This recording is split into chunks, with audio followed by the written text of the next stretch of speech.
Olá, pessoal. Boa tarde, tudo bem? Sejam muito bem-vindos aqui ao nosso 8º episódio da série Nilo Pioneers. E hoje eu trago uma pessoa mais que especial aqui para a gente bater um papo, da Unimed Fortaleza, uma Unimed que tem por raiz, né, por inovação. E hoje é muito legal poder falar aqui com a Fernanda Colares, médica formada com distinção pela Universidade Federal do Rio de Janeiro, com residência em pediatria, especialização em medicina intensiva e pediátrica, e além de uma formação vasta dentro da medicina, ela também tem se especializado cada vez mais em saúde pública, né, mestrado em saúde pública, doutorado agora em saúde coletiva, e pela Universidade de Fortaleza, perdão. E atualmente ela é diretora de recursos próprios, onde lidera iniciativas de gestão hospitalar, qualidade essencial, sustentabilidade em saúde. Muito bem-vinda, Fernanda, obrigado por aceitar nosso convite. É um prazer estar dividindo aqui a tela e essa audiência com você. Boa tarde, gente. Um prazer estar aqui para que a gente possa conversar mais, né? Eu acho que esses momentos de troca são sempre muito importantes, né? Até porque muita coisa é muito nova e está todo mundo aprendendo junto, errando junto, acertando junto, né? Melhorando a saúde. Eu acho que é isso, né? O nosso objetivo é que a saúde do nosso país ela cresça como um todo, né? Então, por isso que essas trocas são tão importantes. Perfeito. A Unimed Fortaleza, ela vem, né, há muito tempo já nesse pioneirismo, né? Então, não é à toa que essa série chama Nilo Pioneers, onde a gente traz as pessoas que a gente gosta, que a gente admira para bater um papo, né? A ideia aqui é exatamente como se estivesse num lugar bem comum, onde que todos pudessem conversar e bater papo, e é por isso que você está aí nos ouvindo e vendo.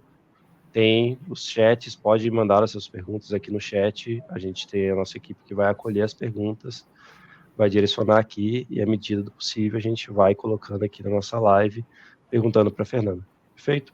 Então, aqui do lado tem, né, o botãozinho do chat, só entrar ali, fazer sua pergunta, e a gente vai ter o prazer aqui de encaminhá-la para a Fernanda. Fernanda, primeira pergunta então aqui, trazendo, né, hoje a gente está falando sobre gestão, a temática principal aqui é como é que vocês estão potencializando esses programas de coordenação de cuidado com tecnologias e automações, né? O que motivou hoje a Unimed Fortaleza a buscar soluções tecnológicas para fortalecer esses programas de coordenação de cuidado? Bom, a nossa Unimed, a Unimed Fortaleza é uma Unimed grande, né? Ela está dentre as 10 maiores do sistema Unimed. A gente tem 370 alguma coisa vidas próprias, mas a gente tem uma grande circulação de intercâmbio aqui na região, então a gente acaba acolhendo aí cerca de 500 mil vidas, né? E a nossa rede de assistência ela é uma rede completa. A gente tem atenção primária, a gente tem atenção secundária, pré-hospitalar, a gente tem telemedicina, a gente tem home care, a gente tem reabilitação. Então, a gente acaba funcionando como uma rede completa de assistência à saúde. E, atrelado a isso, a gente também trabalha na vertente da qualidade e segurança, né? Então, a gente já vinha aí com 3 recursos na jornada de acreditação. A gente tem o nosso hospital, o nosso Hospital Unimed, que é o maior hospital do sistema Unimed, e que está na jornada de acreditação desde 2003, então há mais de 20 anos, né? E aí, em 2023, a gente começou a jornada de certificação de toda a nossa rede. Né? O hospital ele já era acreditado pela metodologia Qimentum, que é a metodologia canadense, nível máximo, nível diamante, e em 2023 a gente começou a jornada para certificar toda a nossa rede. Então, a gente não só queria, né, certificar cada recurso individualmente, mas a gente também ia certificar esses recursos e a sua atuação em rede. Então, essa questão da integração do cuidado, da jornada do paciente, ela é muito relevante nesse processo de certificação da rede. A gente ainda está nessa jornada, mas a gente já passou pela primeira rodada de certificação, então toda a nossa rede foi certificada como nível ouro. A gente é a primeira rede de todas as Américas, né, a primeira rede privada a ser certificada pela metodologia, e o nosso Hospital Unimed nível diamante e o nosso outro Hospital Materno-Infantil, né, o Hospital Unimed Sul, com foco materno-infantil, acreditado no nível Platinum, né, que é o nível seria o nível 2. E aí a gente está nessa jornada aí, ainda temos aí mais um caminho pela frente, porque o objetivo é que a rede inteira esteja no nível máximo de certificação. E aí, quando a gente começa a falar, né, de jornada do paciente, de linhas de cuidado, a gente aqui não está falando, a gente até tem algumas diretrizes terapêuticas, algumas chamadas linhas de cuidado que acontecem dentro de cada recurso. Mas aí a gente expandiu para algo maior, que é essa linha de cuidado, essa jornada interrecurso.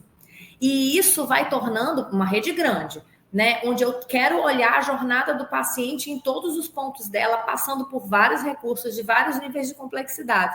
Então, fica muito difícil você pensar em coordenação do cuidado sem você ter alguma automação, sem você ter a ajuda de alguma tecnologia, porque fica muito difícil você fazer esse controle manual, né? Eu tenho muito paciente circulando por um monte de recursos, né? Se a gente pensar geograficamente, eu tenho aí mais de 18 recursos espalhados pela cidade, são 20 e tantos locais diferentes na cidade onde a gente tem ponto de atendimento, né? Então, a gente não tem como você pensar em fazer isso de maneira manual, de maneira analógica, né? A gente precisa realmente da ajuda da tecnologia, senão ia ser um trabalho gigantesco e a gente não ia conseguir estar fazendo todos os processos de melhoria, porque a gente sabe que essa coordenação do cuidado é difícil, você vai ter que analisar resultado, você vai ter que engajar o próprio cliente, você vai ter que engajar todos os profissionais de saúde, né? Então para você fazer isso sozinho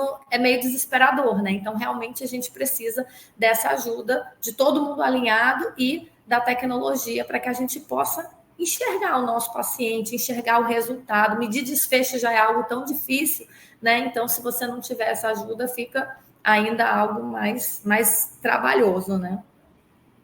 Você trouxe 3 elementos muito interessantes que acho que toda grande operadora hoje reflete bem sobre o assunto.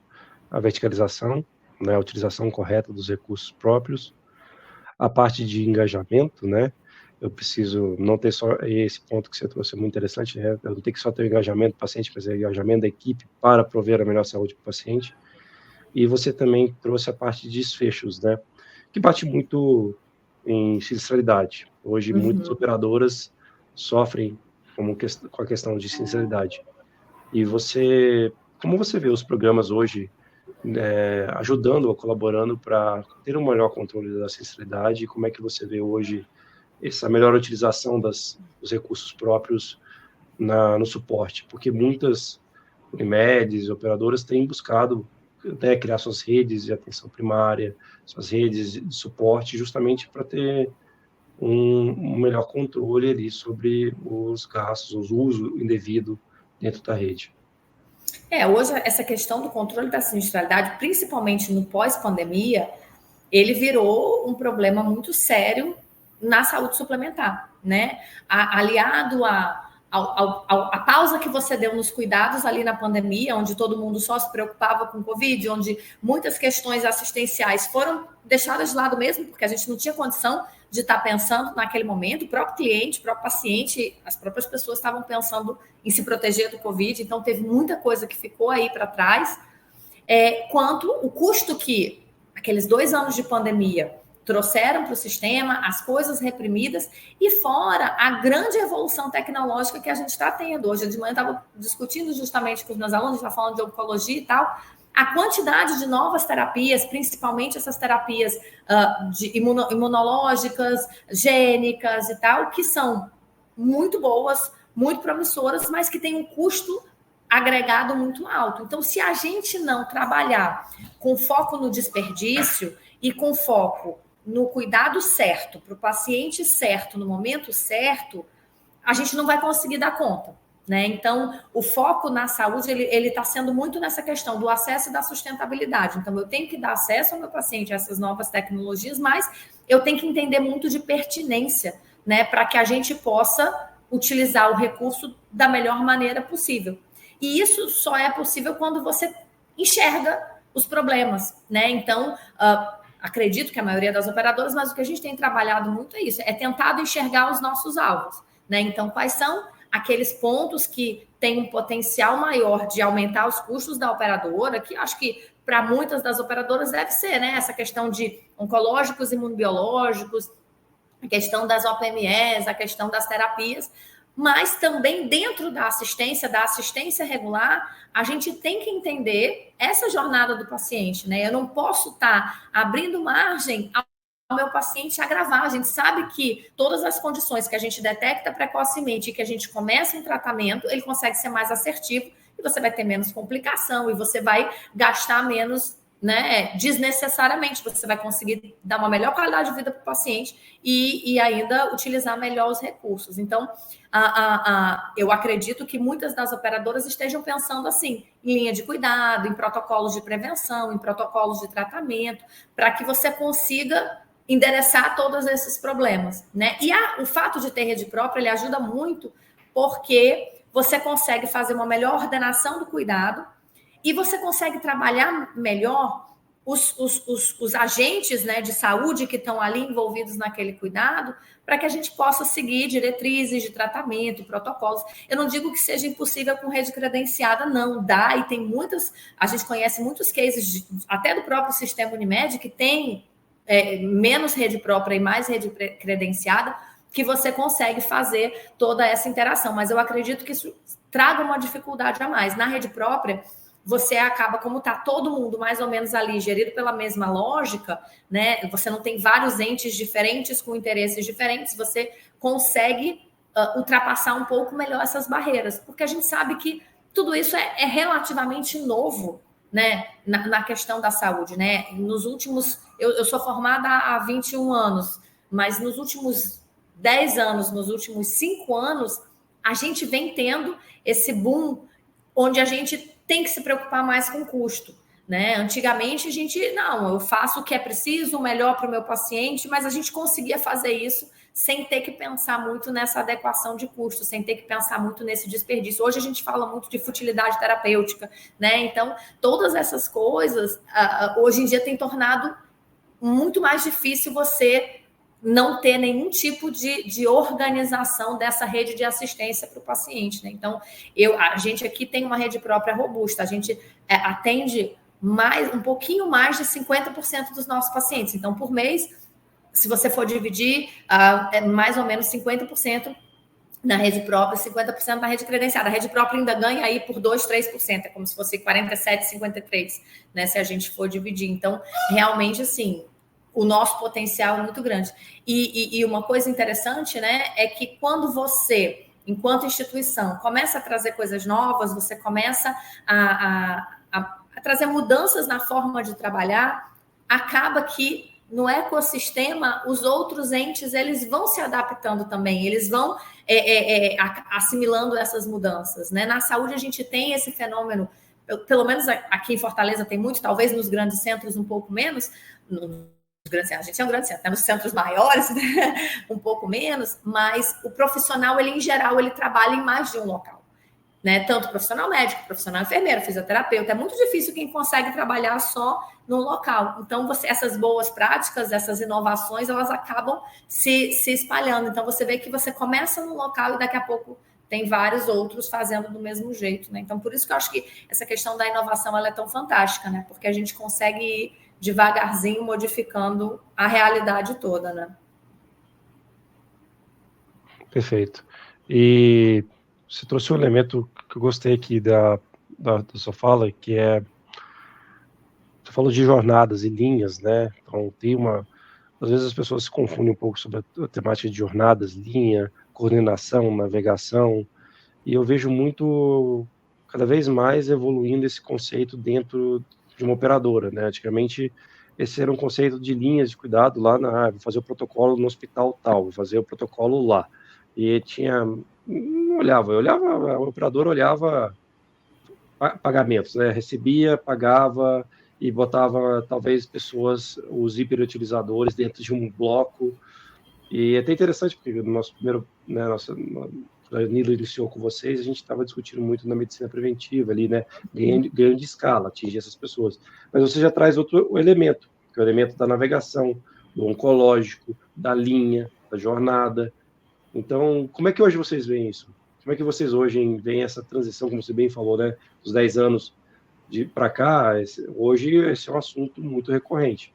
Como criar uma boa linha, uma boa jornada, como é que fazer uma navegação, transbordar essa coordenação para uma navegação? O que você pensa sobre isso em termos de estratégia? A gente não pode mais... O que a gente vê... Uma vez eu estava num congresso e o palestrante estava falando justamente isso, né? Que pensando na lógica do SUS, onde você tem uma atenção que deveria ser, né, organizada pela atenção primária, uma ordenação do cuidado, o paciente tendo portas para adentrar o sistema e organizadamente indo movimentando dentro desse sistema e tendo alguém com essa visão longitudinal, as condições mais básicas, como hipertensão, diabetes, muitas vezes tinham melhores desfechos do que quando você pensa na saúde suplementar. E a gente trabalhando essa lógica de linha de cuidado, a gente estava vendo, por exemplo, o nosso cliente idoso, um perfil, né? O paciente idoso que tem uma doença pulmonar, que vive descompensando, tem uma DPOC e que ele acaba se reinternando por infecção respiratória ou por alguma descompensação, né, do quadro respiratório. A gente começou a olhar para esse cliente e vamos ver o cliente que teoricamente não tem problema de acesso, porque ele tem um plano de saúde, porque uma das grandes dificuldades do SUS é acesso. O paciente que tem um plano de saúde, esse problema de acesso, né, em teoria, está resolvido. Vamos olhar o caminho que esse paciente faz. E você acaba vendo que, apesar do paciente ter uma condição crônica, uma condição que deveria ter um acompanhamento e um cuidado ordenado, ele está indo no oftalmologista, ele está indo no dermatologista, ele tem N consultas, mas ele não está indo, talvez, naqueles profissionais que poderiam ajudá-lo a tratar a doença de base dele. E aí, enquanto isso, ele continua tendo várias reinternações por condições que seriam sensíveis à atenção primária. Então, a gente tem que entender essa lógica, né? E a lógica de que o hospital, ele ainda é muito importante, principalmente na saúde suplementar, a gente ainda tem muita coisa que é baseada no hospital, mas a gente tem que entender que esse paciente, ele tem o antes e ele tem o depois do momento da internação hospitalar. A gente não pode pensar só na internação, porque senão na próxima internação ele vem pior, na próxima internação ele vem pior, e com isso ele vai agravando. Em alguns estudos que a gente fez, a gente vê que tem um percentual pequeno de pacientes que correspondem a um custo alto nos gastos assistenciais, mas que esse custo realmente ele ocorre nos últimos meses que antecedem o óbito do paciente. Ou seja, será que eu estou empregando esses cuidados no melhor momento para poder garantir uma melhor qualidade de vida ao paciente que tem uma condição crônica? Ou será que a gente só consegue investir nesse paciente na hora que ele adentra um hospital ou ele adentra um serviço de alta complexidade? E aí a gente está gastando muito dinheiro, mas que de fato eu não estou levando a nenhuma melhoria na qualidade de vida dele. Então, daí veio essa questão desse raciocínio em jornada e desse raciocínio em linhas de cuidado e linhas que vão além do hospital, né? Em linhas... Então, hoje a gente, por exemplo, não dá para começar tudo de uma vez, porque se você começa tudo de uma vez, você desfoca muita energia. Daqui a pouco, talvez, daqui a alguns anos, onde a gente esteja mais acostumado a pensar assim, a gente possa abrir um monte de frente. Mas a gente, nessa nossa jornada de integração da rede por conta da acreditação, a gente está trabalhando com 3 linhas de cuidado prioritárias entre todos os serviços. A gente tem outras iniciativas, por exemplo, a gente está navegando o nosso paciente oncológico, então a gente está vendo o caminho dele pela rede, a gente tem alguns programas que são mais de medicina preventiva, como o programa cardiovascular e tal, mas pensando nessa jornada ampliada do paciente, pensando em captar o paciente que talvez esteja perdido na nossa rede, a gente tem principalmente 2 que são muito grandes, que é o paciente diabético, então, aquele paciente que está fazendo hemoglobina glicada e está tendo um resultado alto dessa hemoglobina glicada, e óbvio, a gente está começando lá de cima mesmo, para depois ir vindo para os níveis mais, né, com menor alteração, e o paciente pediátrico, que muitas vezes está ali sendo hiperutilizador na emergência, nesses quadros de viroses respiratórias, que é uma das principais patologias da infância, e ele acaba indo à emergência, né? Embora ele tenha pediatra, tenha acesso ao pediatra, mas a facilidade da emergência faz com que ele vá muito à emergência, utilize muito antibiótico, muita radiação, está lá fazendo um monte de raio-x. A gente pegou crianças que tinham mais do que 5, 10, 20 raio-x no mesmo ano, quer dizer, nessa coisa de estar ali indo direto na emergência, e que acabam internando por pneumonia, com germes mais resistentes, porque já esgotou as opções terapêuticas. Então, a gente começou a olhar esse olhar ampliado do que eu consigo fazer para tentar mudar a direção que essa qualidade de vida do paciente está indo. Né? Então, no diabetes, a gente tenta pegar o adulto numa condição que é altamente relacionada com desfechos negativos, que são os desfechos cardiovasculares, e na criança, que a criança não tem muito essa condição crônica, né? A prevalência maior é das doenças agudas, mas são doenças agudas que estão tendo desfechos desfavoráveis por conta dessa utilização desordenada da rede. Né? O fato de ter o acesso faz com que ele fique indo na emergência e ninguém olhando longitudinalmente para essa criança. Então, e a outra linha que a gente tem trabalhado é a da saúde mental, né? Da questão da ansiedade, da depressão, porque também é um paciente que acaba pulando muito de locais, de pontos de encontro aí na rede, e muitas vezes aí a gente chega às questões mais graves, né, do aumento do número de pacientes que dá entrada nas nossas emergências com ideação suicida, com tentativa de suicídio. Então, a gente optou por começar nas grandes linhas, nas linhas que perpassam múltiplos recursos, nessas 3, tentando pegar aí alguns pontos, né, diversos de interesse e de ação, para a gente tentar trabalhar nesse foco de mudar a qualidade de vida da população que aparentemente ainda não tem nenhuma condição crônica. A gente também vai trabalhar o idoso com pneumonia, com doença pulmonar crônica, porque é um que descompensa bastante, que interna bastante, e aí a gente também está tentando desenvolver esse olhar ampliado aí para eles. Mas é isso, né? Eu acho que é a gente tentar minimamente ordenar o cuidado do paciente, embora a gente fale muito de cuidado centrado no paciente, do paciente sendo cada vez mais responsável e tendo mais autonomia no seu cuidado, mas ele precisa ser orientado e ter ajuda nessa organização. Então, o conceito da navegação, que eu acho que começou muito na oncologia, mas hoje ele está indo além, para que a gente possa ajudar, porque, no fim das contas, o paciente da saúde suplementar, o paciente do plano de saúde, perdeu-se um pouco aquela ideia de você ter o seu médico e é o seu médico que coordena o seu cuidado. Ele está ali indo para onde ele acha que deve e nem sempre é o melhor local, e ele pode estar perdendo oportunidades de intervenções precoces, de intervenções mais efetivas aí, que vão gerar ganhos mais substanciais aí na sua saúde. Muito bom. E, Fernanda, vou já aproveitar aqui, lembrar a todos que podem fazer as perguntas aqui. Tem uma pergunta do Jefferson, que chegou até mim aqui. Ele fala sobre a verticalização, né?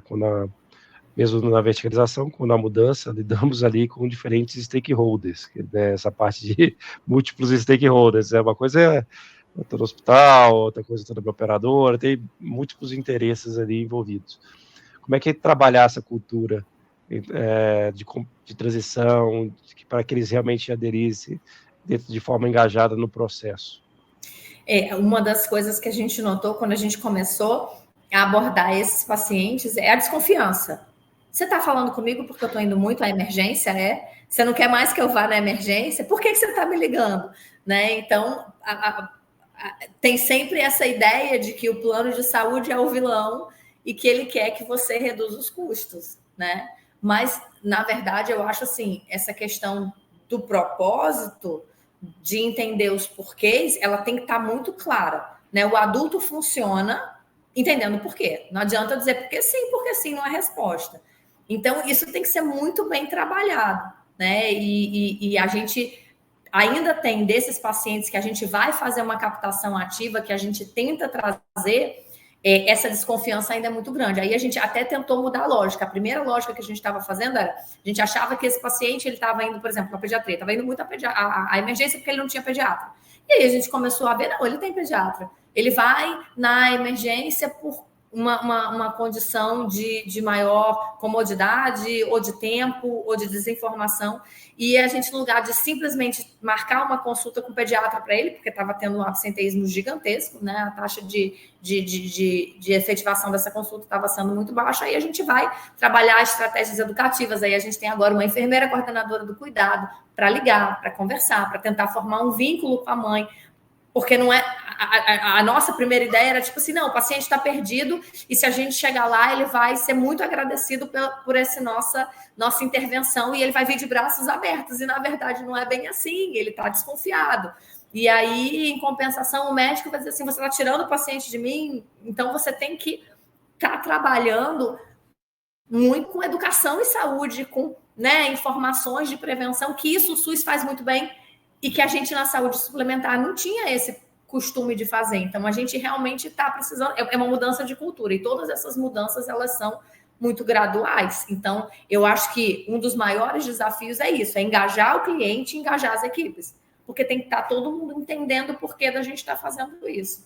E aí, é você ir girando vários PDCAs e tentando fazer vários ciclos, né, de melhoria, entendendo essas dificuldades. Muitas vezes, a ideia que a gente tem é uma ideia que não é o que corresponde à realidade, né? Então, a nossa linha da pediatria demorou a engrenar porque a gente errou várias vezes e tentou várias vezes. Mesma coisa a de saúde mental. Ah, não, o cliente ele está batendo na emergência porque ele não tem um psiquiatra, ele não está acompanhamento, ele não está usando remédio. Aí a gente vai olhar, não tem, mais da metade tem psiquiatra. Mas o que é que está acontecendo? Então, a gente tem muito que entender esse cenário para que a gente possa fazer as intervenções aí efetivas, né? E eu acho que isso é novo, essa lógica, principalmente na atenção da saúde suplementar, ela é muito nova, né? E uma ideia que se tem de rede própria, de verticalização, é que você está tolhindo o direito de escolha do paciente. Por isso que a gente realmente resolveu se engajar nessa questão da acreditação em rede, para mostrar que a nossa rede própria, o nosso principal valor é qualidade, que a gente quer realmente fazer uma assistência de qualidade para o nosso cliente, que o fato dele estar transitando pela rede própria não é porque ele não tem opção, não é porque ele é obrigado, né? Ele vai transitar por aqui porque ele quer, porque ele entende o valor, porque ele consegue enxergar o diferencial que a gente está oferecendo para ele. Mas, assim, são muitos desafios, né? Eu lembro que quando a gente se encontrou lá naquele evento, né, eu não sei onde foi, eu fui no Nordeste, não lembro qual cidade. Mas acho que foi Natal. Natal, isso, quando a gente começou esse pontapé de discussão, né, para Nilo, em parceria com vocês, justamente para essa automação, né, gerar mais uma visibilidade sobre linhas de cuidado, mas eu queria mais falar sobre essa parte digital. A gente sabe que existe uma necessidade do time acolher, né, um processo mais digital, mais automatizado, que possa dar escala. Como é que você tem preparado o seu time com relação a isso, para essas mudanças? Às vezes é um time que já não pegou essa fase, que agora precisa participar dessa fase mais digital. Como é que você tem lidado com isso? A primeira coisa é essa adaptação, né? Porque tá todo mundo acostumado a trabalhar no seu quadrado. Eu chego, faço a minha consulta, resolvo o meu problema do meu jeito, no meu prontuário, pronto, né? Então, a gente entender essa lógica. A gente está tentando usar muito essa questão da navegação e da enfermeira gestora do cuidado para ser uma pessoa que consegue ter essa visão mais geral, uma visão um pouquinho mais afastada e conseguir enxergar esse longitudinal e que consegue vincular com o paciente para que ele possa confiar. E aí você precisa de dado, você precisa entender, o paciente foi, ele não foi, ele respondeu, ele não respondeu, ele fez exame, ele não fez o exame, ele não foi na consulta, por quê? Então, a ferramenta de navegação, ela é importante para gerar esse dado, para que a gente possa rodar esses PDCAs e fazer as intervenções mais assertivas, né? Porque se você fica muito... Como eu disse, quando a gente começou cheio de ideia que não se concretizou e que não correspondia à realidade, né? Então, essa questão da navegação está sendo muito bem recebida. O time, principalmente, a gente baseou de fato na medicina preventiva, né? Para poder pensar na lógica mesmo. Né, a base, né? A lógica da rede de atenção mesmo, né? Mas aí a gente começou na medicina preventiva e aí a ONCO, que é de alta complexidade, falou, não, se vocês conseguem fazer isso, a gente quer também. Então, a gente está expandindo a ferramenta automatizada, né, Danilo, da navegação para o paciente oncológico. A gente já conseguiu flagar esse paciente e enxergar por onde ele passa na nossa rede. Então, a gente já sabe se ele bater na emergência, quando a pessoa atende esse paciente, a gente já sabe que esse paciente é um paciente oncológico e, ao mesmo tempo, com a ferramenta de navegação, está sinalizando para a navegadora lá da onco, ó, esse paciente bateu na emergência ontem. E aí ela pode entrar em contato, entender o porquê. Então, é engraçado, né? E isso é uma dica, né? Quando você começa, a gente tem que começar pequeno. A gente tem que começar pequeno e com um grupo engajado. Porque conforme as coisas vão dando certo, aí os outros vão dizer assim, por que eu não tenho? Eu quero também. Né? Então, às vezes, você tem que... o pessoal, eu fiz um projeto quando eu era do outro hospital, né, da UES que eu geria, lá com o IHI e o Paulo Borém, né, que era o nosso orientador lá, ele falava muito assim, comece pelos fofos, escolha os fofos, porque os fofos eles vão aceitar melhor as intervenções. E aí, quando eles começarem a falar sobre todas as melhorias que aquilo está trazendo para a vida dele, aí os outros eles vão querendo entrar também, eles vão querer se aproveitar daquilo, e aí você vai criando uma onda, né? Então, foi muito interessante isso, porque a gente focou na medicina preventiva, mas a onco veio e falou, eu acho interessante, tá dando certo aí, eu quero fazer aqui também. E aí, daqui a pouco, a gente vai ampliando, né? Eu estava falando até com o nosso coordenador da medicina preventiva, a gente hoje está focando nas linhas de cuidado e na onco, mas o meu sonho é que a gente também consiga botar os protocolos institucionais. A gente tem em rede os protocolos institucionais, sepse, AVC e dor torácica. Então, que eu consiga inserir esses pacientes, que aí não são de uma linha específica, né, são mais pontuais, mas que eu consiga também incluir esses pacientes na navegação. Talvez não para o resto da vida, mas por algum tempo, para poder tentar entender como é que foi o desfecho. Enfim, aí a gente vai ter que ir programando. Mas você vê, o negócio ele vai tomando corpo depois que você começa e que as pessoas começam a enxergar o resultado e o valor que aquilo está agregando, né? Adorei a parte dos fofos. Dos fofos. Tá? Vou levar isso para todos. Aliás, esse é um dos pontos muito importantes, né? Eu acho que o mais importante dentro desse processo. A gente tem lidado muito com dentro. A gente acabou de concretizar mais uma Unimed, algumas Unimedes na Nilo, e muitas delas estão começando. Muitas delas estão iniciando o seu processo, até de definição. Elas ficam com um certo receio. Mas eu não tenho uma linha, uma jornada pronta. Eu não tenho... Calma, né? Tipo, comece pelos fofos. Então, comece por essas pessoas que já têm uma demanda inerente ao seu processo e dali você inicia o seu fluxo de coordenação / navegação, caso você tenha redes próprias e tudo mais. Hoje, assim, eu estou tentando controlar o nível de perguntas aqui, porque está tendo bom engajamento, mais que esperado. Mas acho que tem uma pergunta que é muito interessante aqui, que acho que é boa para uma gestora como você. Como é que a gente mensura esse resultado financeiro? Como é que a gente mensura esse impacto? Porque, no final das contas, existe sempre aquela conversa do tipo, invisto em saúde, mas não vejo o resultado financeiro. Fala um pouquinho sobre isso. Aí você tem que conhecer o seu processo e aí dado, né? Dado é o tesouro do momento, né? Então, por exemplo, a gente trabalha com acreditação, então a acreditação ajuda a organizar os processos. A acreditação é uma metodologia de apoio aí à gestão, então ela te ajuda a organizar os seus processos e aí você consegue desenhar o seu processo e enxergar os desfechos. Quais são os desfechos que eu espero?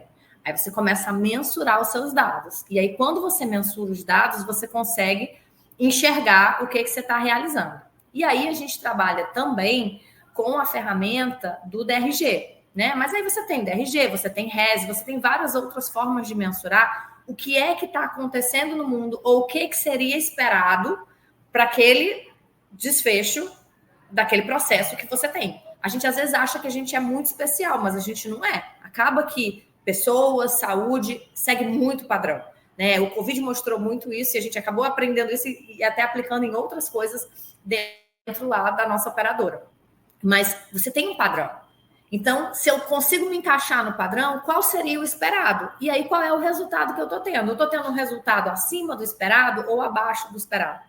Né? E aí a gente trabalha com DRG, também foi algo que demorou para engrenar, mas que hoje faz sentido nisso tudo. Quando eu tenho navegação do cuidado, quando eu tenho acreditação, quando eu tenho protocolo bem definido, processo bem definido, trabalho com linha de cuidado, aí o DRG ele vem e ele é a cereja do bolo e a gente consegue enxergar como é que a gente está performando comparado com o resto do país, o resto do mundo. Então, a gente tem visto, só para você ter uma noção, no ano passado, né, compilado de um ano, a gente economizou, a gente deixou de realizar 16 mil diárias perdidas que a gente costumava realizar. Se eu contar que cada diária dessa custa mil e poucos reais, quantos milhões de reais a gente economizou? Então, hoje, a gente consegue medir esses desfechos. O DRG, ele ajuda também porque ele traz para você esses focos de atenção, porque ele diz quais são as internações que potencialmente são por condições sensíveis à atenção primária.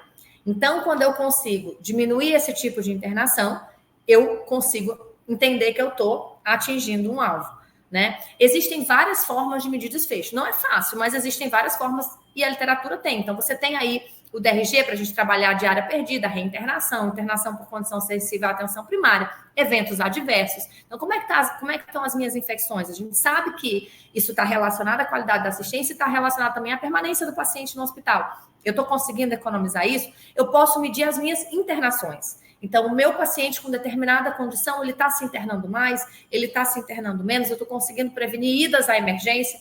Então, para cada condição que eu vou trabalhar, eu consigo enxergar quais são os desfechos que, geralmente, quem está lidando com isso consegue. Né? E aí, por aí, você vai tentando balizar e equalizar a sua realidade. Né? Então, geralmente, se trabalha com isso. E aí, o nível mais avançado é quando você está pensando em valor, é quando você está conseguindo pensar o que é que isso está agregando em qualidade de vida. Então, você tem os PROMs e os PREMs, né, que são aqueles desfechos, aqueles outcomes relatados pelo próprio paciente, e aí é uma coisa um pouco mais avançada. Mas, por exemplo, se eu estou falando de câncer de próstata, o que interessa para o gestor de saúde pode ser o custo da internação, o custo do tratamento, mas o que interessa para o paciente é se ele está ficando com incontinência urinária ou se ele está ficando com impotência sexual. Mas isso vem de você conhecer a tua realidade, conhecer o teu processo e saber o que eu quero resolver com aquilo. Quando a gente fala em linha de cuidado, quando a gente fala em protocolo, eu tenho que trazer uma meta do que é que eu quero alcançar. E geralmente a gente começa pequeno e a gente vai aumentando. Então, eu vou fazer todo um trabalho, uma iniciativa para reduzir infecções relacionadas à assistência à saúde na UTI. Eu quero reduzir infecção de corrente sanguínea na UTI. Minha série histórica, quanto que eu tinha, medidas que eu estou fazendo, quanto que eu vou ter naquele período de tempo. E aí eu consigo ir medindo se eu estou tendo um desfecho, né, adequado ou não, se eu estou conseguindo alcançar a minha meta. Então, é muito importante em saúde, e não é que a gente é mercenário e que a gente só pensa em dinheiro, mas a gente precisa medir o valor, porque tudo que a gente vai fazer tem investimento. E aí, quando a gente para ver o resultado que a gente alcança, muitas vezes a gente consegue mais recurso para justificar esse investimento. Então, às vezes, assim, mas eu não consigo investir numa ferramenta de automação, eu não consigo investir numa ferramenta de navegação porque eu não tenho dinheiro.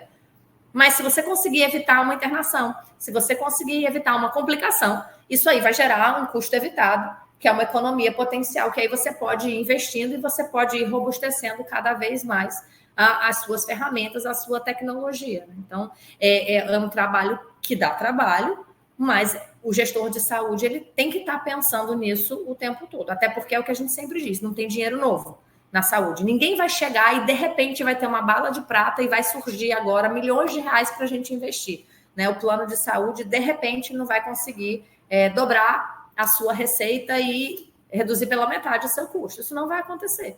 Então, o que a gente tem que fazer é ir criando essas oportunidades. Então, a gente tudo tem que pensar qual é o meu desfecho.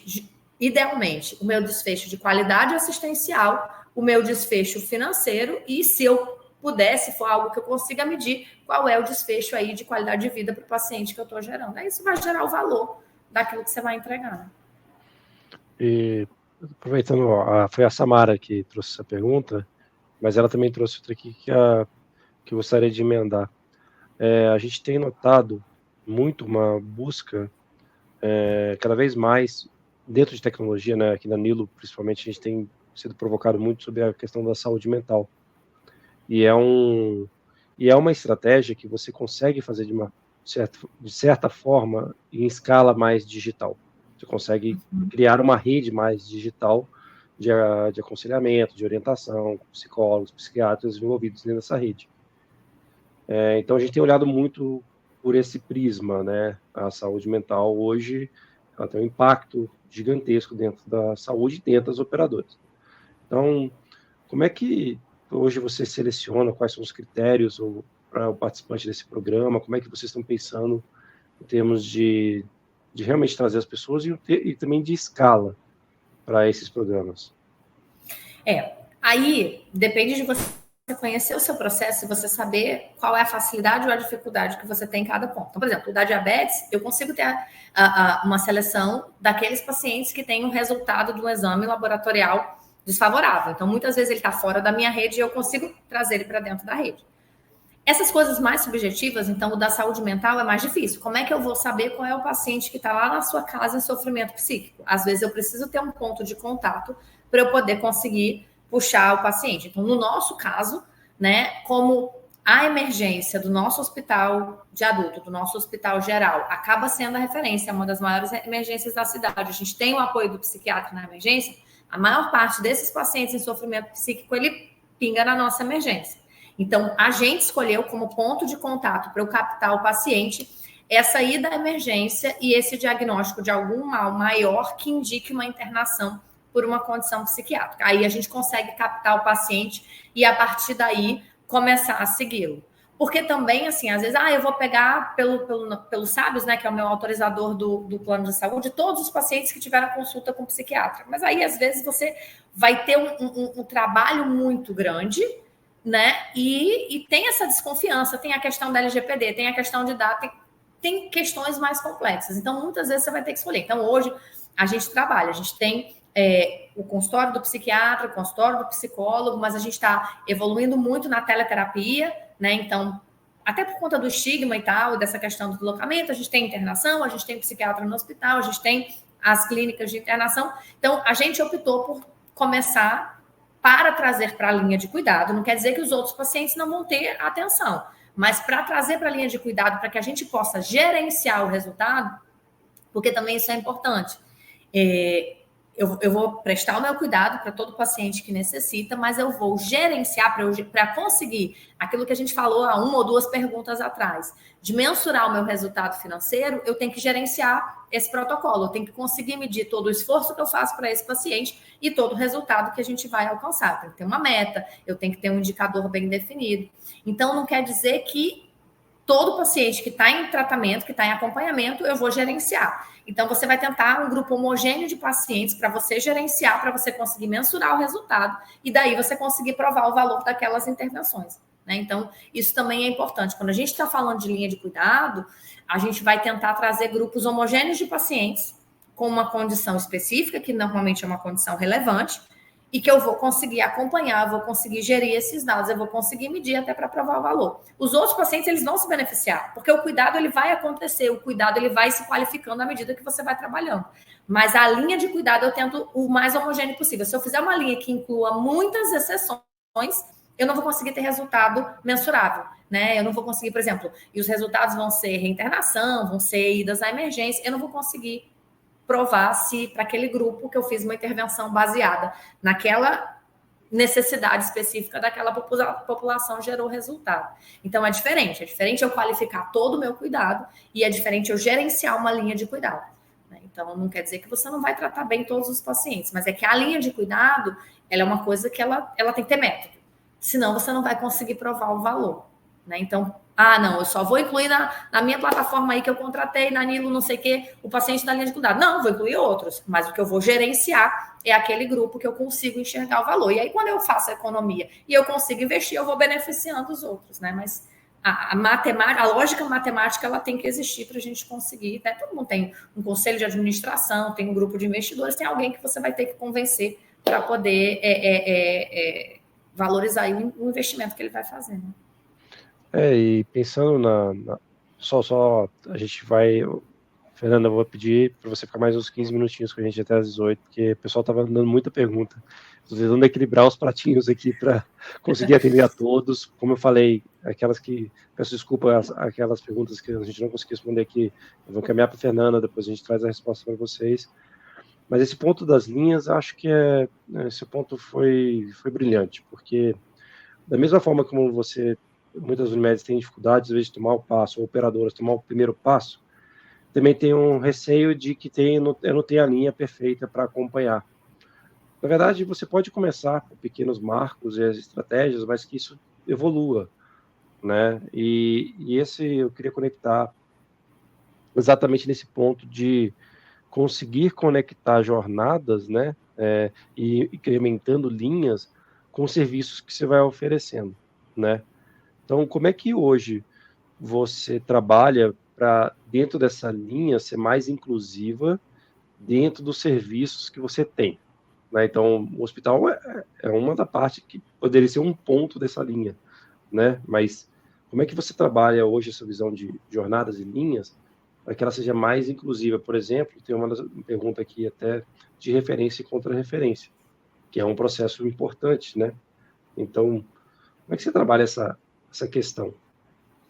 Pois é, a linha é o que eu vou gerenciar, é o que eu vou ter que selecionar critérios, né? Mas quando você começa a falar de dado, ou começa a falar de protocolos, de diretrizes terapêuticas, porque uma coisa é a linha, que ela é grande, que ela perpassa vários recursos. A outra é o protocolo, né? Que é um pouco mais delimitado para um perfil mais fechado ainda de paciente. Mas eu tenho diretrizes terapêuticas, eu tenho orientações de conduta, eu tenho coisas que aí sim, né? Você vai do mais complexo para o menos complexo, do mais restritivo, que é aquele que eu preciso ter todo mundo encaixadinho ali para poder gerar o resultado, aquilo que eu vou acomodar o maior número de pacientes, né? Então, por isso que eu digo, eu tenho que ter algo fechado, que eu consiga ter um antes, um depois, que eu consiga ter um indicador com critério, um indicador bem delimitado para eu poder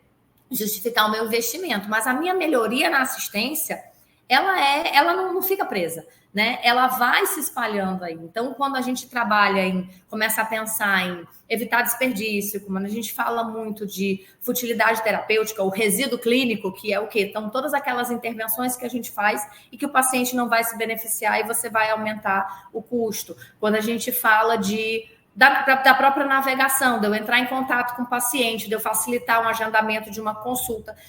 Isso vai acontecendo nas outras linhas também. É que nessa linha que você escolheu para ser a sua linha, né, que você vai gerenciar, você vai ter que tentar controlar todas as variáveis. Mas a partir do momento, por exemplo, que eu insiro uma tecnologia, a minha equipe começa a trabalhar essa tecnologia, não tem por que ela não usar para as outras coisas. Então, lá na medicina preventiva, por exemplo, a gente tem toda uma diretriz de tratamento, de acompanhamento do paciente com obesidade, do paciente com saúde mental também, questões de saúde mental também, do paciente com doença cardiovascular, com hipertensão arterial, dislipidemia. Então, você tem essas outras coisas. É que para eu trazer para a linha grande, a linha que eu consigo pegar o paciente e saber o desfecho, medir o desfecho, aí a gente usou o diabetes. Por quê? Porque o diabetes é mais fácil.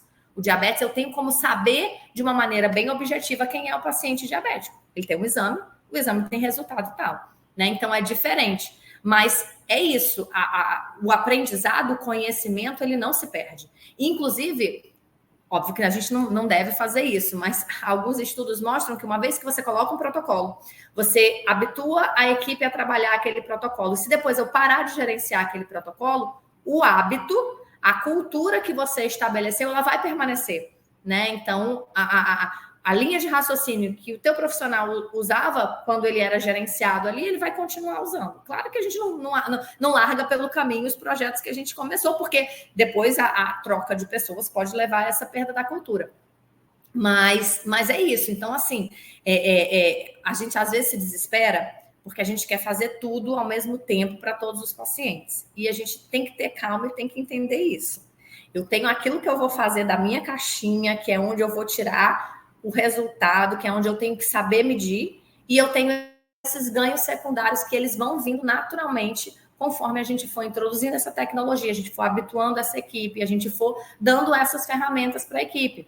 Né? Se eu tenho uma forma de contactar meu paciente, uma forma de navegar o meu paciente, que eu uso para a linha de cuidado, e eu tenho um outro paciente que é de risco, por que eu não vou usar para ele? Né? Então, por exemplo, a gente tem todas as nossas linhas de cuidado, mas outro dia chegou lá no nosso hospital uma paciente que tinha baixa estatura, obesidade, gestante, trombofilia, fumava 3 carteiras de cigarro por dia, tinha questões aí de saúde mental envolvidas e tal. E o que a gente fez? A gente pegou essa paciente, vamos navegar essa paciente. Essa é uma paciente que precisa ser navegada. Essa é uma paciente que a gente vai inserir para acompanhamento da nossa enfermeira gestora do cuidado. Ela está em alguma linha? Não. Ela precisa ser navegada? Com certeza. Eu vou deixar de navegar? Não. Então, é isso, né? Agora, ela vai entrar para medir meu resultado, eu vou medir se ela vai ter reinternação, se ela não vai ter reinternação, qual o custo que eu vou gastar com a internação dela? Nesse caso, não, porque ela é uma paciente de exceção, uma paciente que tem um quadro que não se encaixa nas minhas linhas de cuidado. Mas é isso que a gente tem que ter muita tranquilidade, muita consciência. Eu tenho o gerenciado e eu tenho a assistência. E eles dois, eles vão muitas vezes caminhar ali em paralelo, né? Mas é que sem resultado, eu não consigo provar o meu valor. Aí você faz, e depois chega alguém desavisado e diz assim, mas o que é que isso está mudando a vida das pessoas? E aí você não vai saber dizer. Então temos que ter dados e indicadores sempre, né? Sempre andar com eles para na dúvida, toma esse BI aqui, esse dash para você dar uma olhada. Exatamente. Os dados são nossos melhores amigos. E aí tem uma pergunta da Samara aqui sobre a integração, sobre a interoperabilidade, né? Você falou, por exemplo, hoje na plataforma da Nido, quando passa em ponto-socorro, você consegue chegar a essa informação.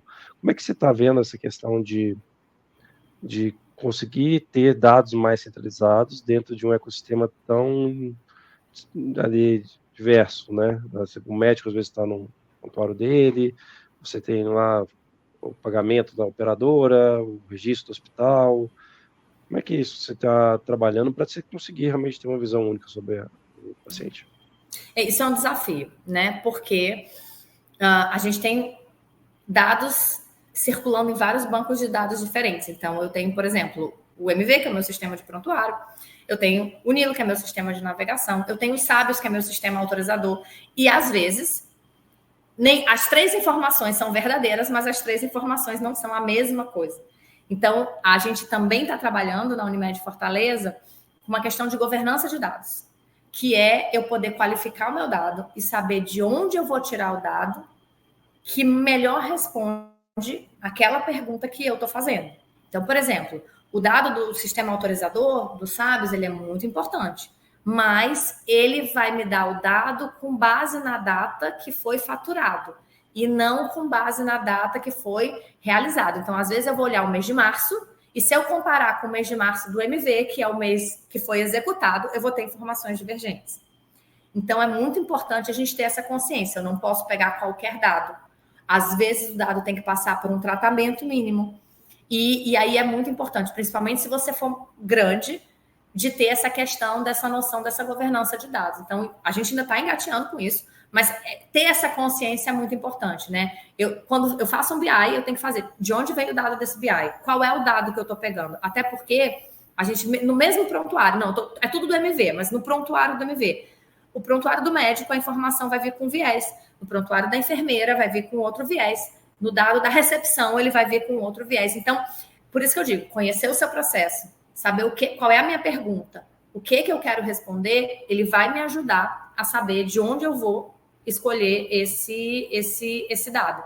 Né? Então, a gente tem que tomar muito cuidado com isso. Algum dado que seja essencial, às vezes tu bota um campo fechado no prontuário, um campo obrigatório, que aí você consegue ter um dado mais fidedigno.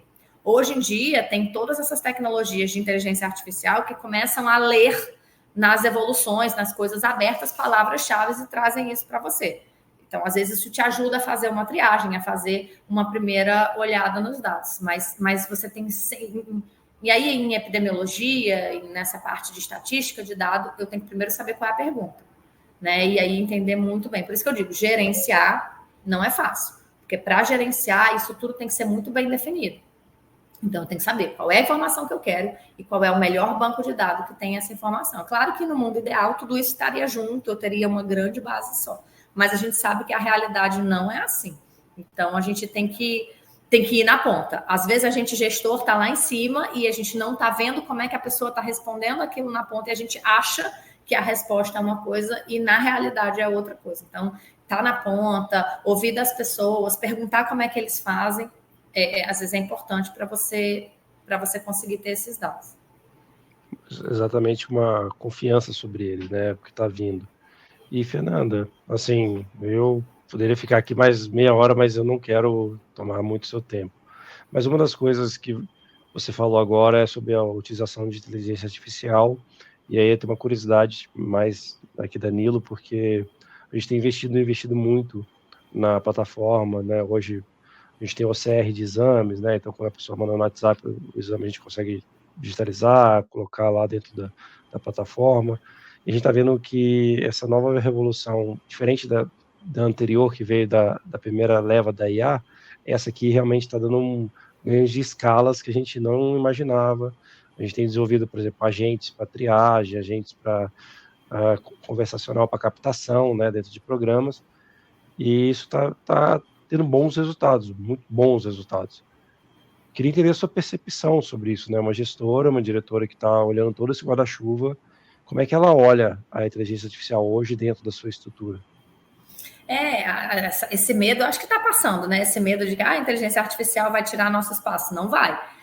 A inteligência artificial, ela está aí para ajudar muito a gente, porque ela consegue fazer essas pesquisas, ela consegue fazer predição, ela consegue tentar desenhar alguns modelos, né? Então, você consegue pegar o paciente com esse perfil, qual é a maior frequência dele, qual é o maior resultado, né? Tem essas questões dele procurar nas questões abertas, né, do nosso prontuário, do nosso exame, ela consegue pegar. Se eu tiver uma ferramenta, eu posso dizer, olhe todos os resultados das minhas biópsias nesse banco de dados e me diga quem tem as palavras carcinoma, maligno, irregular, não sei o quê, e aí ele puxa, e aí eu consigo fazer, como você falou, essa triagem, né? Então, eu acho que a gente precisa avançar em relação a isso, né? A gente precisa, e aí é aquilo, não adianta, prontuário de papel, tudo que for analógico, ele não vai permitir a gente acessar toda essa facilidade que as ferramentas de tecnologia têm para ajudar a gente, né? Poupar trabalho, né? Então, a inteligência artificial tá ali. O sonho é aquilo daqueles filmes que a gente vê de ficção científica, né? Que parece assim na tela e diz: atenção, esse paciente aqui está precisando de você. Aí você puxa assim, aí começa a mexer assim no ar, né? Esse paciente, eu vou juntar aqui e tal. Mas é isso, é você ter dados mais assertivos para saber quais são os focos que eu vou atuar, para você tentar direcionar a tua energia para algo que vai te dar mais retorno. Acho que o nosso objetivo todo na saúde tem que ser gastar melhor o nosso dinheiro. Então, dar ao paciente que mais precisa aquilo que ele precisa. É o Gonçalo Vecina que fala, né? Que a melhor prática em saúde é dar ao paciente aquilo que ele precisa. Nem mais, nem menos. Né? Se eu estiver dando a mais, é desperdício. Se eu estiver dando a menos, o paciente está sendo prejudicado. Então, eu tenho que dar exatamente o que ele precisa. E aí, a inteligência artificial, as ferramentas, o banco de dados, tudo isso, ele ajuda a gente a tomar melhor essas decisões. Então, eu sou uma grande defensora e adepta da tecnologia. Eu acho que a nossa vida hoje mudou muito em relação à medicina que a gente fazia há alguns anos atrás, alguns poucos anos atrás, né? Então, acho que a gente está vivendo essa revolução aí. E a gente tem que usar isso para melhor, a gente tem que usar isso para mudar a vida das pessoas. Acho que a minha grande função como gestora é mudar a vida das pessoas que estão ao meu redor. Então, é isso que a gente tem que fazer, procurar a melhor forma de fazer isso. Muito bom. E vai ficar para o próximo cafezinho, para você ver que já não estamos só em filmes mais, mas já estamos conseguindo chegar nessa parte de pular na tela aquele paciente que eu preciso tomar uma ação. Está cada vez mais perto disso, bem mais perto. Já estamos colhendo alguns frutos com relação a isso.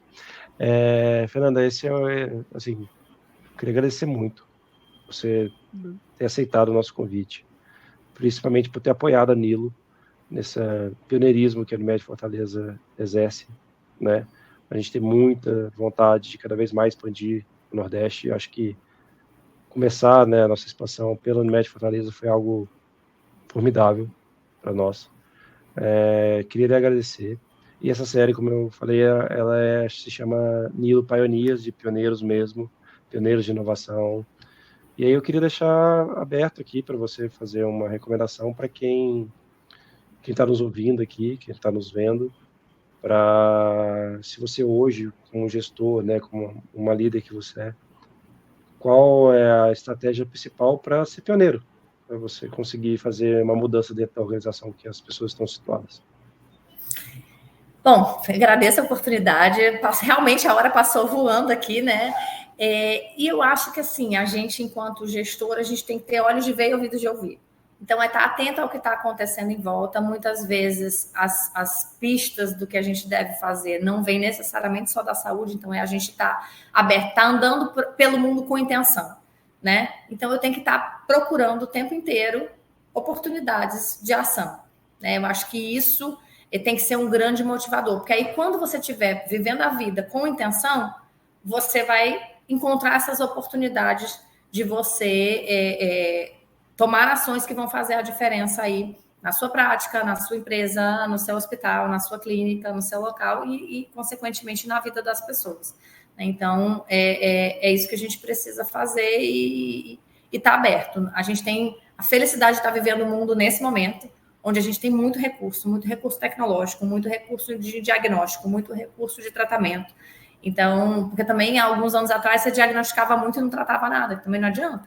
Né? Então, eu acho que a gente tem a felicidade de estar vivendo esse momento. É um momento bem turbulento, o mundo está realmente muito agitado, mas a gente está podendo fazer muito aí a diferença na vida das pessoas. Então, vamos estar abertos à tecnologia e tentar utilizá-la da melhor maneira possível. Muito obrigado. E, pessoal, obrigado por estar conosco aqui e nos vemos no próximo. Boa noite. Boa noite.